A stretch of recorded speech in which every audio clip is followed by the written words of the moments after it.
दोन अक्षरी शब्द हो बाप, परंतु बापाला अजून कोणीच समजू शकलेलं नाही मित्रांनो. बाप काय असतो, आईची किंमत गेल्याशिवाय आणि बापाची किंमत बाप झाल्याशिवाय बाप गेल्याशिवाय कळत नाही. जोपर्यंत बाप असतो तेव्हा मुलाला कसलाच चिंता नसते, कारण बाप आहे ना बाबा आमचा घरी आहे ना बाबा, कसलीच काळजी नसते. किती संकट येऊ किती येऊ तरी त्यांना मुलांना काळजी नसते. सगळी काळजी बाप घेत असतो मित्र, सगळी काळजी बाप घेत असतो. बापाकडे काय असो नसो तरी बाप खंबीरपणे उभा असतो प्रपंचाच्या मागे खंबीर. काही न मागता काही नवस न करता जो देतो तो म्हणजे आपला बाप. छोटंसं ग्रहण आहे बापावरती. बापाची सावली खूप मोठी असते मित्रांनो, खूप मोठी असते. अशी सावली कधीच भेटत नाही. बाबा गेले त्यांच्यावर त्याची सावली गेली.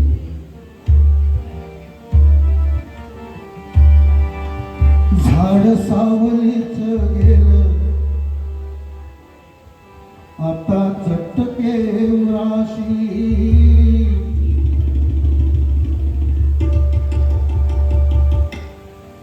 म्हातारा जरी असला, घरी झोपून जरी असला तरी पण तो बाप आहे, लक्षात बाप आहे. किती म्हातारा झाला तरी त्याचं लक्ष मात्र असतं प्रपंचाकडे, पोरावरती. तर एक अशी व्यक्ती आहे बाप, सर्व काळजी त्या बापाला असते. आपण कधी बाहेर निघालो, पोरा सावकाश झाले जरा, सावकाश लवकर घरी हा, लवकर, ही काळजी फक्त बापाला, बाकी कोणाला नाही. तो हा बाप जातो तेव्हा त्याची किंमत कळते.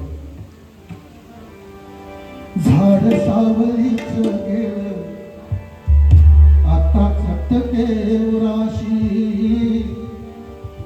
तर आता पोरगा होतो, पोरगा बापाने झालं रिकामाय घर.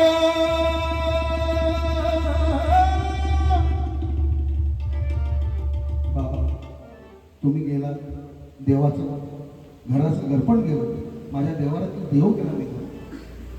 कारण देवापेक्षा स्थान मोठं कोणाचं असतं ते आई वडिलांचं. देवापेक्षा मोठं देव कधी आपण पाहिला नाही हो, पण जिवंत देव म्हणजे आपले आई वडील. झालं रिकामाय घर आता बोलू मी कुणाशी.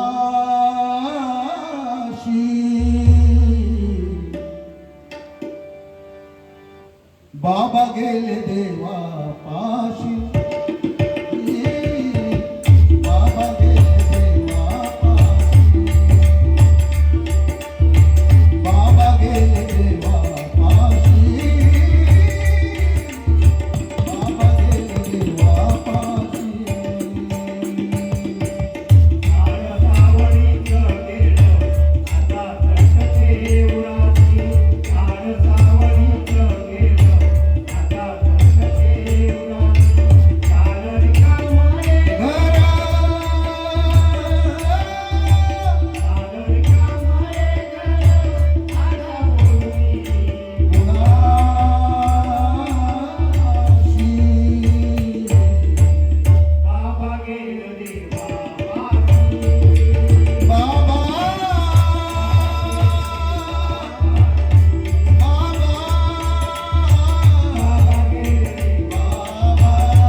कृपा करून भेटशील का दिलासी.